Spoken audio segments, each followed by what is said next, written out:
Muito bem, continuando as nossas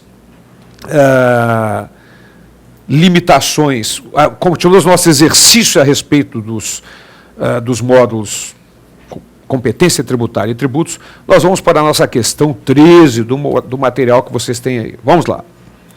Questão 13. Avalie o acerto das afirmações adiante, marque um verdadeiro e falso, bababá, bbb, bbb, e marque a opção correta. Muito bem. Primeira. É vedada a edição de medida provisória que implique majoração do imposto sobre rendas e proventos de qualquer natureza. Voltando para mim, sabemos que não é vedado. Sabemos que são 4 normas que podem instituir, majorar tributos: lei complementar, lei ordinária, lei delegada e medida provisória. Sabemos que existem 4 tributos que só podem ser instituídos por lei complementar. Isso nós sabemos. O IGF, os novos impostos, as novas contribuições e os empréstimos compulsórios. Mas os outros todos podem ser por lei complementar, lei ordinária, lei delegada ou medida provisória sem qualquer problema. Então está falsa a nossa primeira afirmativa. Vamos para a segunda. É vedado conceder, por meio de medida provisória, isenção do imposto sobre produtos industrializados. Minha gente, esta afirmativa é falsa também. Por quê? Pelo mesmo motivo. Né? Pelo mesmo motivo. Pode ser instituído, pode ser concedida, né, por lei complementar, pode ser concedida por lei ordinária, por lei delegada e medida provisória. Voltando para mim aqui um minutinho, muito cuidado que o artigo 150, parágrafo 6º da Constituição, determina que todos esses benefícios fiscais, inclusive a isenção, e os outros todos, redução de base de cálculo, crédito presumido, anistia, remissão, né, só podem ser concedidos por lei específica, que trate exclusivamente daquele assunto, daquele benefício, ou no máximo de outro assunto relativo ao mesmo tributo. Mas quando a Constituição se refere à lei específica, significa que ela está fazendo uma referência ao fato de que a lei não pode tratar de outro tributo, de outro assunto, a não ser aquele. Por isso, lei específica, mas essa lei pode ser lei complementar, lei ordinária, lei delegada ou medida provisória sem qualquer problema. Certo? Então, a segunda afirmativa é falsa. Vamos para a terceira. Medida provisória que implique majoração do imposto sobre propriedade territorial rural só produzirá efeitos no exercício financeiro seguinte se houver sido convertida em lei até o último dia daquele em que foi editada. Corretíssimo, voltando para mim, corretíssimo, artigo 62, parágrafo 2º da Constituição. Já estamos cansados, né, da parte teórica, falamos bastante sobre isso, artigo 62, parágrafo 2º da Constituição. Né? Ou seja, medida provisória que implique majoração de impostos, não se aplica a taxa, não se aplica a contribuições, só impostos, só produzirá efeitos no exercício se tiver sido convertida em lei no exercício anterior. Certo? Isso é o que se aplica para impostos, e com as exceções que nós sabemos, II, IEP, IOF e impostos extraordinários. Isso está no artigo 62, parágrafo 2º da Constituição Federal, portanto, a afirmativa é correta. Então, vamos lá para a nossa questão. Se nós temos falso, falso e verdadeiro, a opção letra A. Maravilha. Voltando para mim. Vamos para a nossa questão 15. Está indo tranquilo. 14. Questão 14, obrigado. Questão 14. Então vamos lá. Olha aqui. Vejam, vou insistir com vocês, como é fundamental fazer esses exercícios. Muito importante saber como isso tudo vem sendo cobrado. Vamos lá, questão 14.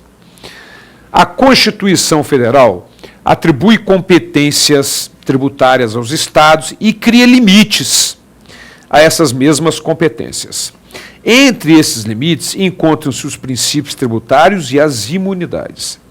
Acerca dessa competência dos estados, assinale a opção incorreta. Vamos lá. Opção A. Aos estados é permitida a cobrança de tributos, como impostos e contribuições, destinada ao custeio da iluminação pública. Muito bem. Minha gente, vamos lá. Esta é a opção incorreta. Não? Os estados podem instituir realmente taxas, mas o serviço de iluminação pública, primeiro, seria de competência dos municípios, mas o Supremo Tribunal Federal considera inconstitucional a taxa cobrada em função do serviço de iluminação pública, então nem mesmo os municípios poderiam instituir. Então a afirmativa está incorreta e é essa a que tem que ser marcada, mas vamos comentar sobre as outras. Então pode marcar lá, Vitor, letra A é a nossa resposta já, porque estamos procurando a incorreta. Cuidado com essas questões negativas, a gente tem que ler com muito cuidado para não esquecer que nós estamos buscando a incorreta. Mas vamos ler as outras. B. Os estados podem instituir contribuição social para o custeio do plano de benefícios dos servidores públicos, porém não podem instituir empréstimos compulsórios. Corretíssimo. O artigo 149, parágrafo 1º da Constituição, permite aos estados criar contribuições em benefício dos seus servidores, e o 148 determina que somente a União pode instituir empréstimos compulsórios. C. Os estados podem instituir taxas, perfeito, artigo 145, inciso 2º da Constituição, porém não lhes é permitido instituir contribuições de intervenção no domínio econômico. Corretíssimo, artigo 149 da Constituição. D. Aos estados é permitida a instituição de contribuições de melhoria. Correto, artigo 145, inciso 3º. É chamada competência tributária comum, instituição das taxas e das contribuições de melhoria. Lógico, se o Estado tiver realizado a obra de que resultou a valorização do imóvel. E a letra E. Aos estados é permitida a cobrança de imposto sobre a transmissão de bens móveis. Olha só. É permitido, sim, desde que a transmissão seja causa-mortes ou doação, que é o nosso ITCD. As transmissões onerosas de bens não são tributadas pelo Estado. As transmissões onerosas de bens imóveis são tributadas pelo município, através do ITBI. Mas as transmissões onerosas de bens móveis não são tributadas simplesmente, nem pelo ITCD estadual, nem pelo ITBI. Portanto, voltando para mim, a transmissão de bens móveis pode vir a ser tributada pelo Estado, sim, se for uma transmissão causa-mortes ou doação desses quaisquer bens ou direitos a eles relativos. Legal? Muito bem. Próxima questão, vamos lá. Questão número 15. Olha que molezinha essa, olha que molezinha. Consoante o princípio da legalidade, os tributos somente podem ser criados ou majorados por meio de leis, já sabemos que pode ser lei complementar, lei ordinária, lei delegada ou medida provisória. Assinale a opção que apresenta um imposto que, de acordo com a Constituição, pode ter sua alíquota alterada por ato do Poder Executivo. Bob, isso aí eu sei, Boba! IEIPIOF, IEIPIOF, IEIPIOF. Foi a única coisa que eu aprendi, Bob. É lógico, eu estou brincando, não é a última coisa, mas foi uma coisa que vocês aprenderam, porque o que eu falei, IEIPIOF, IEIPIOF, IEIPIOF. Portanto, nossa resposta da questão 15, letra D de dado. Imposto sobre produtos industrializados. Letra D de dado, a nossa resposta. Maravilha? Muito bem, está lá, ó, o IPI, o I é IPIOF, I é IPIOF. Voltando para mim, cuidado. Quais são os tributos que podem ter suas alíquotas alteradas sem a necessidade de uma lei, e sim por decreto ou por outro ato? Por decreto, I é IPIOF, a CID sobre combustível. E o ICMS monofásico através de convênios entre os estados e DF, sem necessidade de lei, sem passar pelo Poder Legislativo. Certo? E I é IPIOF, a CID sobre combustível e o ICMS monofásico, esse através de convênio entre as unidades da Federação, celebrados nos moldes da Lei Complementar 24, que regula os convênios relativos a benefícios fiscais relativos ao ICMS. Certo? Muito bem. Próxima questão. Vamos lá. Questão 16. É lícito ao ente tributante: primeiro, instituir distinção em razão de ocupação profissional ou função exercida pelo contribuinte, desde que prevista em lei adequada denominação jurídica dos rendimentos, títulos ou direitos.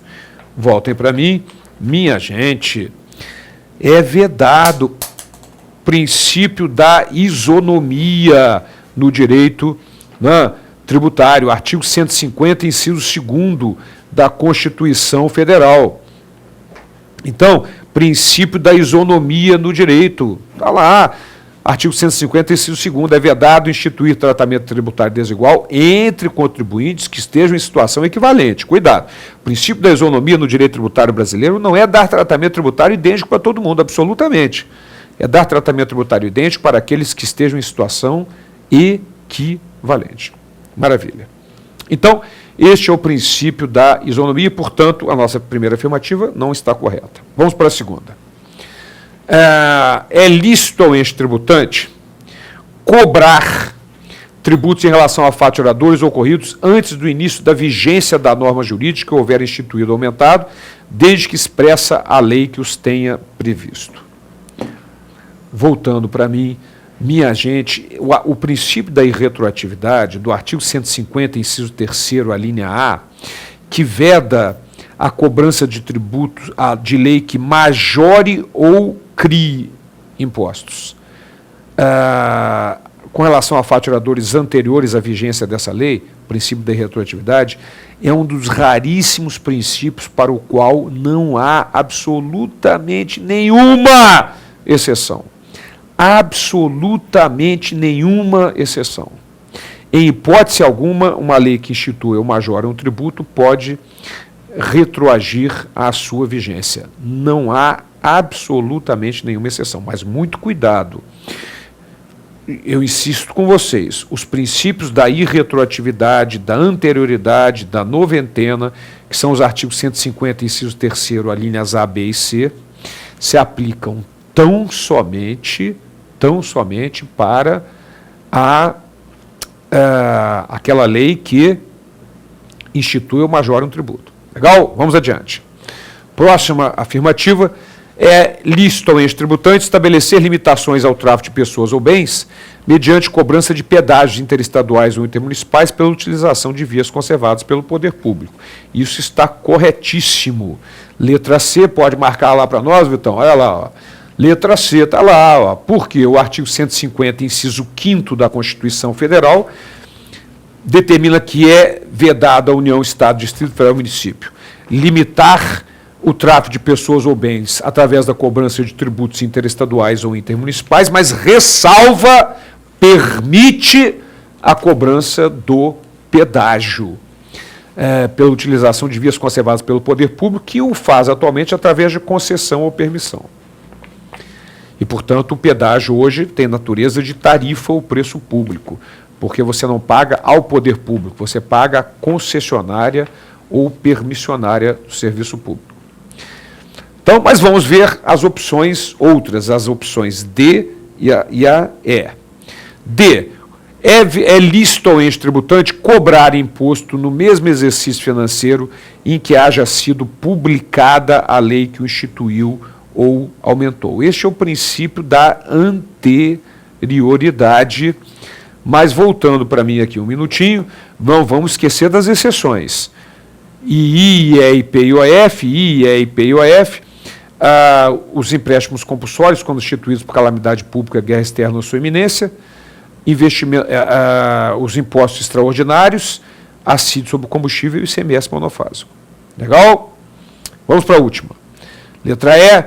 É lícito ao ente exigir ou aumentar tributo mediante decreto ou ato administrativo, desde que publicado antes do início do exercício que será cobrado. Letra E, absolutamente errado, voltando para mim, artigo 150, inciso 1º da Constituição, o princípio da legalidade. Tem exceções, lógico que sabemos que tem IA, IPI-OF, acide sobre combustível e ICMS monofásico, que podem ter suas alíquotas alteradas ou por decreto ou por convênio entre os estados, no caso do ICMS monofásico. Mas, como regra, está errada a afirmativa, portanto, nossa resposta é a letra C. Legal? Próxima aula, continuamos os nossos exercícios. Até lá.